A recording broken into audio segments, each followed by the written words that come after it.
हिमालय के जंगलों में इंसान रास्ता नहीं खोजता बल्कि खुद को खोजने लगता है। जंगल सिर्फ पेड़ों का समूह नहीं होते, यह प्रकृति की सबसे शांत और गहरी पाठशाला है। जंगल हमें सिखाता है कि हर चीज़ को बिना शोर किए भी मजबूत बनाया जा सकता है, क्योंकि सबसे ऊंचे पेड़ हमेशा खामोशी में बढ़ते हैं। यह सिखाता है धैर्य, क्योंकि यहाँ हर चीज़ अपने समय पर होती है। नदी धीरे बहती है, पेड़ धीरे बढ़ते हैं, लेकिन फिर भी अपने मंजिल तक पहुंच ही जाते हैं। जंगल इंसान को अकेले चलना भी सिखाता है और प्रकृति के साथ जुड़ना भी। जब चारों तरफ सिर्फ हवा की आवाज़ हो, पक्षियों की धुन हो और ऊंचे देवदारों के बीच से आती धूप, तब एहसास होता है कि असली शांति मोबाइल या शहरों में नहीं, प्रकृति के बीच ही छुपी है। जंगल यह भी सिखाता है कि जीवन में हर रास्ता साफ नहीं होता। कुछ रास्ते धुंधले, कठिन और डरावने भी होते हैं, लेकिन अगर हिम्मत हो तो वही रास्ते सबसे खूबसूरत मंजिल तक ले जाते हैं। हर हर महादेव। तो आज दूसरा दिन है। डोली रांची से प्रस्थान करी है गोंडार की तरफ। हम थोड़ा लेट होगा, डोली के साथ नहीं चल पाए क्योंकि बहुत टाइम से ड्राइव कर रहे थे कल, तो नींद नहीं खुली। तो अभी हम धीरे धीरे जा रहे हैं गोंडार की तरफ और दृश्य बहुत प्यारे प्यारे मिल रहे हैं, बहुत प्यारे प्यारे। वैसे जो एक नीचे से वाटर क्रॉसिंग वाला रास्ता था वो बंद हो गया है, बट फिर भी जंगल के रास्ता जो जंगल ट्रेल है बढ़िया है। इस तरफ आप व्यू देख सकते हो, नीचे नदी बह रही है जिसकी आवाज़ ऊपर तक आ रही है। ये हमारे दो साथी लगे पड़े हैं और इसी तरीके से और लोग भी यहाँ पे भी धीरे धीरे चल रहे हैं। तो पहुँचते हैं गोंडार। गोंडार में होम स्टे बुक है हमारा। बाकी अभी देखो कितना है, 3 किलोमीटर के आसपास शायद यहाँ से बचा है। धीरे धीरे चलते हैं। लोग बैठे हैं कहीं पे, बहुत सारी लेडीज़ें बैठी हैं, वो अपने मांगल गीत जो होते हैं वो गुनगुना रहे हैं और हम भी धीरे धीरे चल रहे हैं। तो पहुँचते हैं और फिर देखते हैं आगे का क्या रहे। रास्ता बहुत बढ़िया चल रहा था, पर फिर यहाँ पे क्योंकि रोड का निर्माण कार्य चल रहा है तो पूरा यहाँ पे थोड़े से पार्ट में पूरी उथल पुथल हो रखी है। बाकी हाँ, रोड में भले उथल पुथल हो, बट जो नज़ारे मिलने वाले हैं यहाँ से, वो नज़ारे मैंने अपनी तुंगनाथ यात्रा में भी नहीं देखे। अलग ही लेवल के नज़ारे हैं। बाकी हम बहुत आगे आ गए और पानी की बोतल लाना भूल गए। सारी चीज़ें लाए हैं बट पानी लाना भूल गए।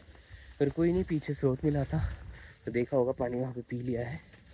बाकी यार ये देखो, मतलब कितनी वीडियो बनाऊँ मैं, इतने व्यूज़ हैं भाई, इतने नज़ारे हैं कि कितनी वीडियो बनाएगा इंसान। कितनी नज़ारे ही नज़ारे हैं।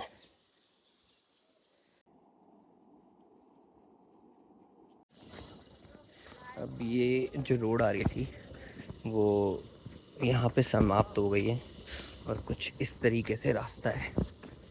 ये तो पूरी खाई और ये बिल्कुल स्टीप रास्ता। तो अब यहाँ से लग रहा है कि हाँ कुछ ट्रैक स्टार्ट हुआ है। बिल्कुल स्टीप है, बिल्कुल स्टीप। हम कह रहे थे कि आसान रास्ता है, तो अब थोड़ा रास्ता मुश्किल हो गया। देखो ये हमारे साथ के हमारे बड़े भाई आ रहे हैं और आराम आराम से आ रहे हैं। कैसा लग रहा है सर आपको? बहुत मज़ा आ रहा है। कोई दिक्कत परेशानी? नहीं दिक्कत परेशानी। तो चलो सर आगे चलो, तेज तेज भाग के। ये देखो, अभी ये भाग के दिखाएंगे आपको। और अब ये पूरा जंगल का रास्ता है, तो रात में आने की तो भाई सोच भी नहीं सकते यहाँ। और इस रूट में हिस्से बहुत मिलने वाले हैं आपको, बहुत हिस्से मिले हमें। बहुत हमने खा भी लिए क्योंकि जो ऊपर थे वो हमने खा ही रहे थे। अब यहाँ पे थोड़ा हमने एक ब्रेक लिया है, तो मैं सोच रहा हूँ कुछ खा लें, बट ऊपर है यार, हाथ पहुँच नहीं पा रहा वहाँ तक। जैसे ही नीचे उतरे, सबसे पहले जो गांव है, गांव के बाहर ये माता का मंदिर है और गोंडार यहाँ से पड़ता है 750 मीटर बस। मद महेश्वर है 11.5 किलोमीटर। और ये नीचे पूरी नदी बहते हुए और सामने का व्यू कुछ इस तरीके से। गोंडार, यहाँ रास्ते खत्म नहीं होते, बल्कि देवभूमि की असली यात्रा यहीं से शुरू होती है। यह सिर्फ एक गांव नहीं बल्कि बाबा मध्य महेश्वर के चरणों तक पहुंचने का आध्यात्मिक द्वार है।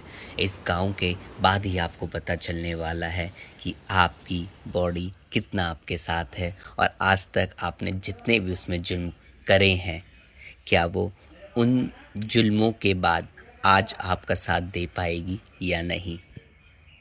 दार गाँव के अंदर घुसने ने से बहुत सारे होम स्टे बढ़िया बढ़िया मिलने लग जाते हैं। तो सामने जो लिखा है रिवर व्यू, तो वही है हमारा होम स्टे। बहुत प्यारा गाँव है यार, पूरा भरा भूरा गाँव है, बहुत बढ़िया। नीचे है भाई, कहाँ लिखा है ये देख सकते हो, नदी बह रही है और इस तरीके से पूरा गांव सजा रखा है, बहुत अच्छा बढ़िया गांव है, मज़ा आ गया। पहुँचते ही हमने अपना डिपार्टमेंट संभाल लिया है। ये मैगी बना रहे हैं, भैया के पास काम था तो भाई अपने काम पे लगे हैं और हम अपना मैगी बना के अपना मैगी खा लेते हैं लकड़ियों में। टमाटर हम ही लेके आए थे ये।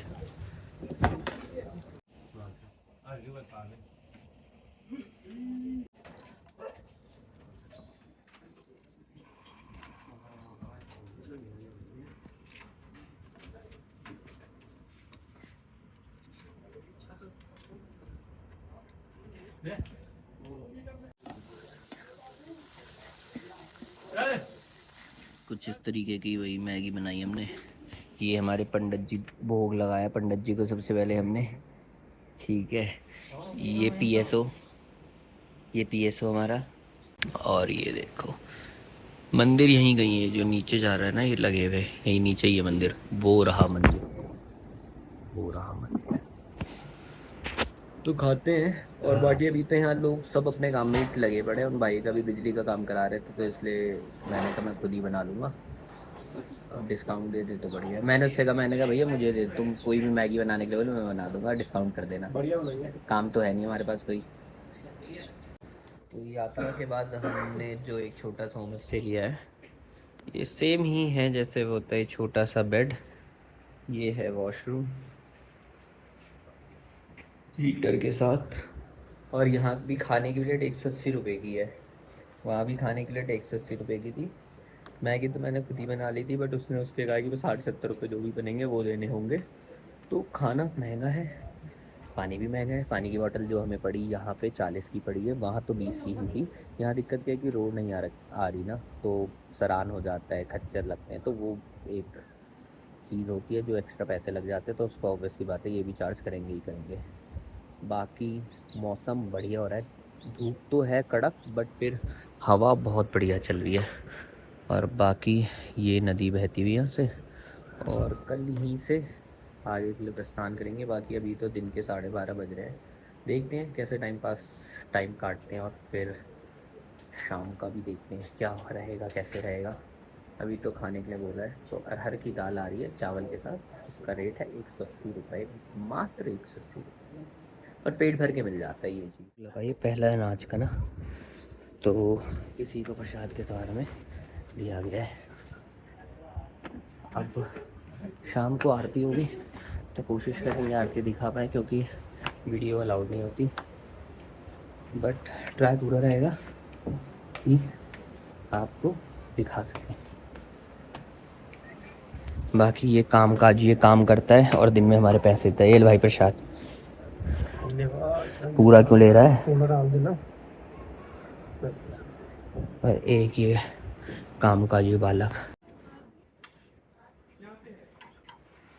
शाम का वक्त एक मोटा मोटा 5:30 बज रहे हैं, और हमने कब जब आए हैं तो कहीं ना कहीं कुछ एक्सप्लोर कर लें, और एक्सप्लोर करते करते हम आगे बिल्कुल ये नदी के, ये है गंगा धारा शायद, तो एक्सप्लोर करते करते हम पहुंच गए यहाँ। अब यही है, यहाँ से छोटा सा है वैसे नीचे आने का, बट आगे से चलते हैं, रिस्क नहीं लेना है। तो पहुँचते हैं नदी में, थोड़ा हाथ मुँह धोते हैं और फिर 7:30 बजे की आरती है, तो फिर सीधा आरती में चलेंगे। मेंढक के बच्चे हैं छोटे छोटे, उसमें कुत्ता था। कहाँ ये है पूरा व्यू गोंडार गांव का। काफ़ी बड़ा गांव है ये। इसके जस्ट नीचे है नदी।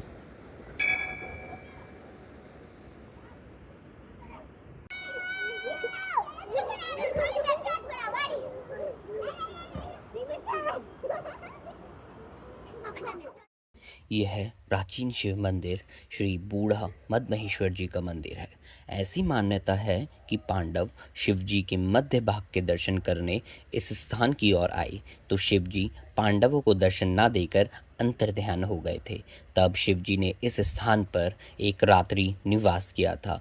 तब से यह मंदिर श्री बूढ़ा मदमहेश्वर जी के नाम से जाना जाता है। जो व्यक्ति सच्चे मन से प्रार्थना करता है, शिव जी अवश्य उसकी मनोकामना पूर्ण करते हैं।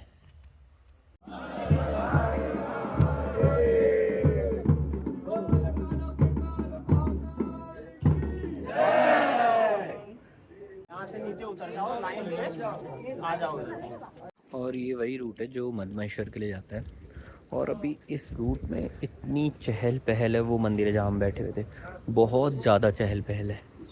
पर यहाँ भी वही है कि जहाँ पे आप रुके हो आपको खाना वहीं खाना पड़ेगा और कोई भी आपको एंटरटेन नहीं करेगा। ये चीज़ मुझे बढ़िया भी लगी कि कंपटीशन ख़त्म ही हो जाता है।